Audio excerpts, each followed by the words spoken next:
Welcome to the barbell. I'm coming.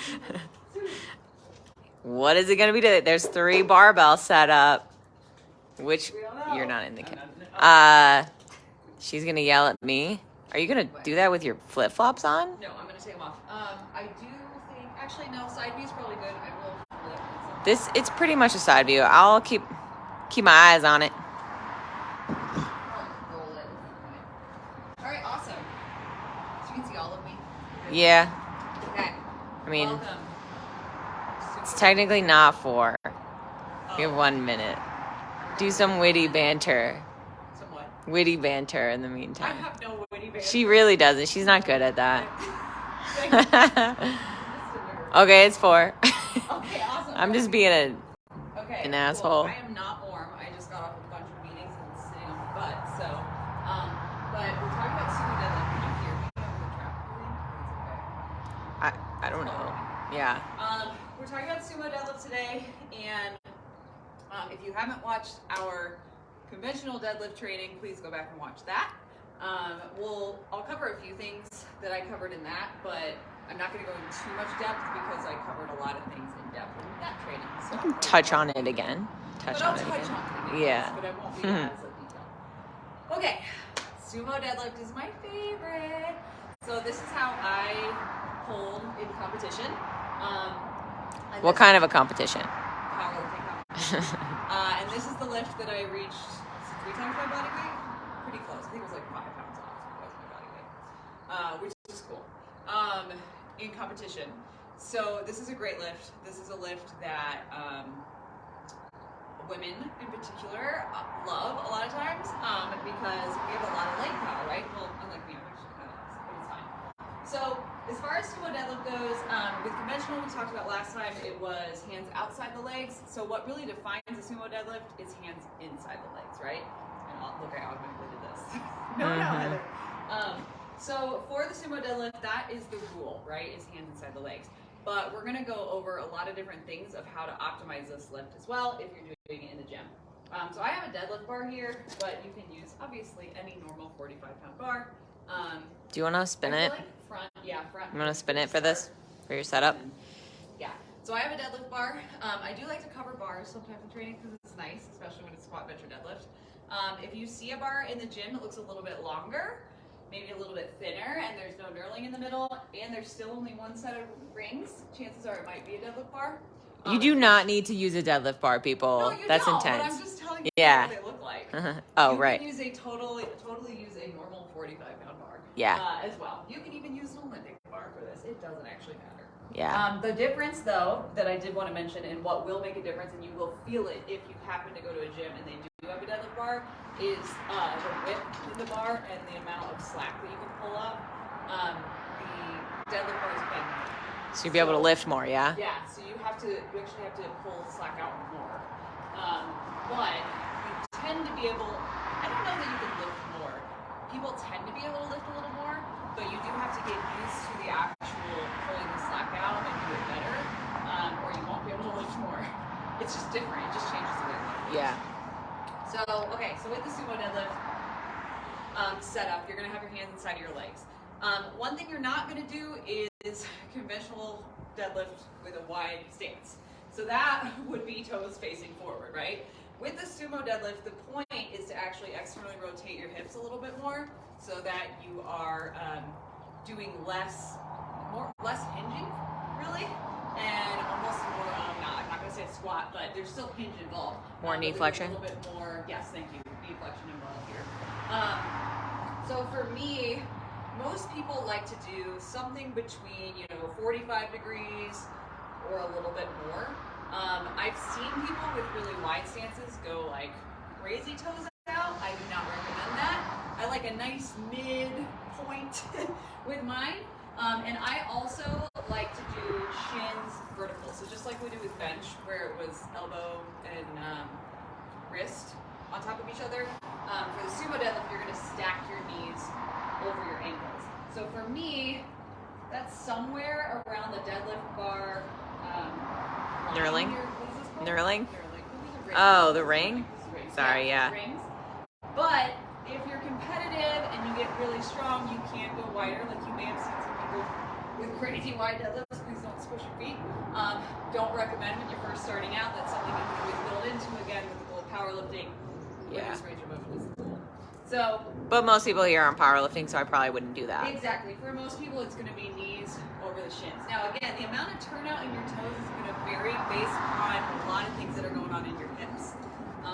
Some of it's mobility, some of it's stability, some of it's just the way you're built. So you're going to have to play around with this and try a few different things out. So once you find your setup and you find where you think you want your toes, the way to test this is if your knees are caving in, then you probably don't have a great foot placement. You're probably out too wide and you can't handle it. So this is happening, right?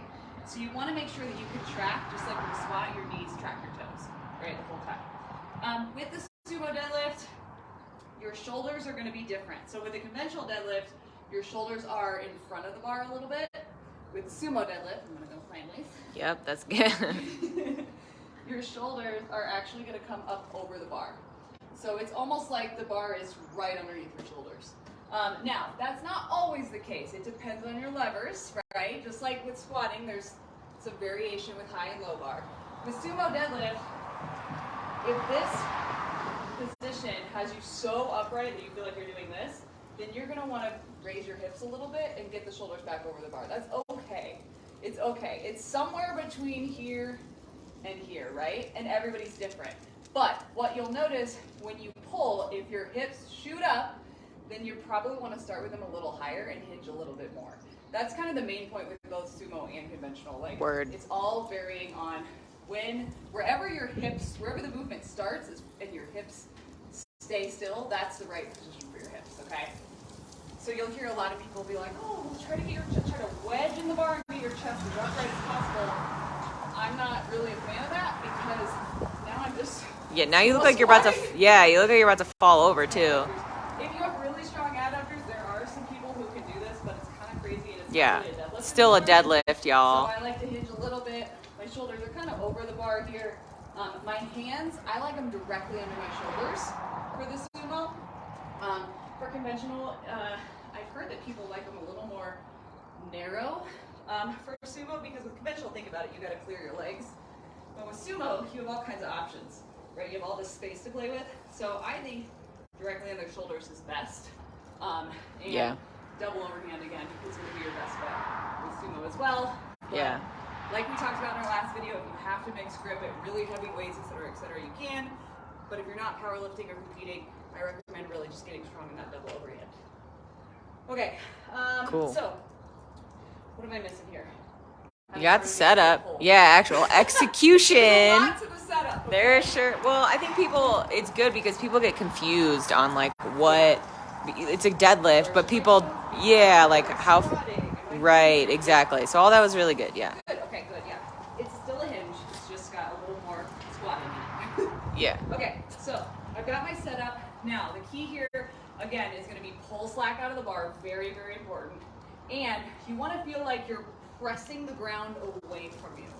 Okay? So with conventional deadlifts, you're driving into the ground, and you're kind of externally rotating your feet without moving them, right? Similar for sumo deadlift, but you can actually think about pushing out. So thank you. I want you to slip on the I lead. love this service. So for me, when I am pulling the sumo deadlift, I think about pushing the ground away from me with my feet, okay? And it's gonna go out this way. So grab the bar, I pull the slack out, I get tight, and then instead of thinking about pulling, I'm driving my feet out, right? And then it comes up, okay? So again, think of it as a push, or as a pull. So I'm getting tight, driving my feet out. Once it clears my knees, I lock my quads and send my legs forward. Do you want to show them a couple reps from the side, just so they could see what your hips and your shoulders are doing?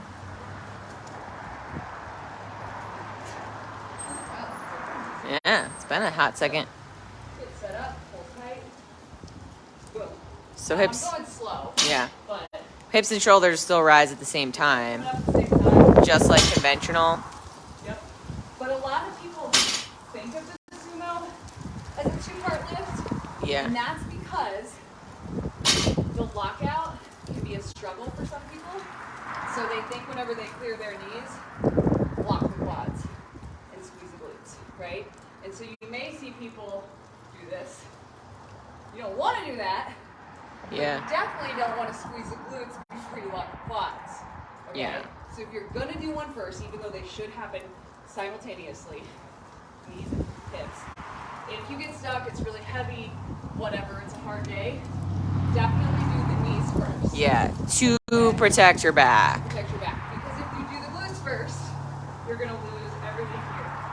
And you're Yep. going to go here. You look like a dog taking a shit. Tends to have me in competition because my back's so fried from my other legs. Yeah, but that's a competition, right? Yeah, We're so trying to the goal, maximize if technique. you get stuck again, is once it passes your legs, lock your quads out first. But try to do it at the same time. That's the goal. Okay.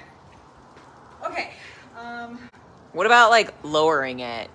I mean, I know like most any deadlift, it's not like, well, any like deadlift off the floor where you're resetting, it's not like the main thing that people think about. But is there any like, sometimes I don't know, even with my clients with conventional, they get kind of tripped up on how to lower it. Like they don't know if they're newer, like do they put their knees first, do they do their hips, you know what I mean? So yeah, That takes some finessing and getting used to. Yeah. Because a lot of people like to like bring it down. They're thinking about not lifting with their back, right? So Yeah. they have to put it over their knees. Right, exactly. So how would you lower it back to the floor? Think of it as an eccentric of what you just did, right? So Yeah. if you're coming here, then I'm still going to do the same thing. Yeah. Right? Like I'm hinging and my knees are breaking at the same time. Yeah. With a conventional, you can hinge your hips first, then break. Yeah, that's what I tell clients to do for conventional. For sumo, It's kind of the same, exactly the same movement. Yeah. I don't know. Is there anything like, did you talk about like with the feet, what you're thinking about, like as you come up? I mean, I know we talked about in our conventional one, like we like to think of deadlifting. I mean, it is a pulling movement, but it's also like a push if you're thinking about it with your feet. I feel like even more so with the sumo deadlift, yeah? Like pushing out. But don't like, driving the earth away from don't, what is that, evert your feet to where like you're... still grip with your big toe, little toe, and your heel, right? You Yeah. still have that tripod of power. You're Yeah. just Pushing, like, think of it like creating force outward. Like, that's external rotation. Yeah. Right? The difference is with this lift, you can actually use quads, which is why it's my favorite. She got them quads. Look at them. Although they're shrinking. Look at them puppies. Yeah. But yeah, so there's more, obviously, with the lockout, there's more quad involved. Okay, what about best warm-ups for this one? Horse stance. Horse stance squats, your favorite. Horse stance squats, my absolute least favorite. You want to show them really quick? Oh, you suck at these. Okay. Katie's favorite. So you shimmy, explain it. You shimmy your feet out like 5 to 7 steps, and the goal for this is to work on getting the feet wider. But it's such a good warm-up for sumo deadlifts because at the end, I mean, you're doing reps. I usually prescribe like reps for people and then an isometric hold. So you're just like holding and your hips are just like firing up, right? You have to keep the the goal is to track the knees with the toes. So you're getting some quad engagement too, just from the actual active squatting. You want to do it really quick, just like show them the hold. And the goal is to keep your torso as upright as possible. So it's not like quite like a, you don't want to think of it as like a regular squat. You're trying to say, I would even say, Oh, here we go. like for her, we can get the torso up a little bit more. So like if I were to rest this pole on her legs, like it should just stay there. Right. So It's because my legs are big. So yeah, like this is a good position, and then over time, like you don't have to get that low either. Like for this movement, because it's not like your normal squat, right? To get your hips to parallel, that's a good goal because to progress this, we're gonna widen the feet more versus get deeper or add weight because it's more of a mobility movement, which obviously we know mobility means strength, right? But like this could be like a goal, and you can see like here I'm pretty limited. This is like my range of motion. Over time, I'd want to get that a little bit deeper. Obviously, like there's some I can't really go super wide. Then I just be doing like a middle split. But there's so many different ways to progress this, but it's such a good way to warm up. Your toes are forward. Yeah, you have to make sure you keep your toes forward. It's not like a sumo deadlift, right? This one, because we want to try to get your hips so externally rotated that your knees are tracking with your toes in this wider stance position. Like it's literally called a horse stance squat because like I'm riding a horse. Like this is the position they'd be in. So you have to have really strong adductors to hold it, and obviously it's gonna wake up your hips, your glutes, all that good shit, and your quads too, because of the somewhat knee flexion in the movement. So Yeah. what else do you like to do? I'm going out. Camera. Cossack squats. Show them what a Cossack squat is. Squat. These I take my toes out a little bit more. Yeah. And I go side to side, but Yeah. with weight usually. It's a good like active, more dynamic warm up. Honestly, anything that, but also after that, because those are just things, additional things for the hips. But after that, it's everything that you would do for a regular deadlift, right? Because you're still lifting, you still want to fire up your glutes. Yeah. You still want to get your back nice and warm. Yeah. Like all of that jazz. And it's same concept goes for sumo as conventional. Like you still want that retract, press, lat engagement. Yeah. But again, you can if you're, you can have a little bit of that shoulder dump forward. Protraction. While still keeping the lats engaged. But again, I wouldn't think of that when I'm first starting because that's kind of level. I don't know if it's I wanted more advanced.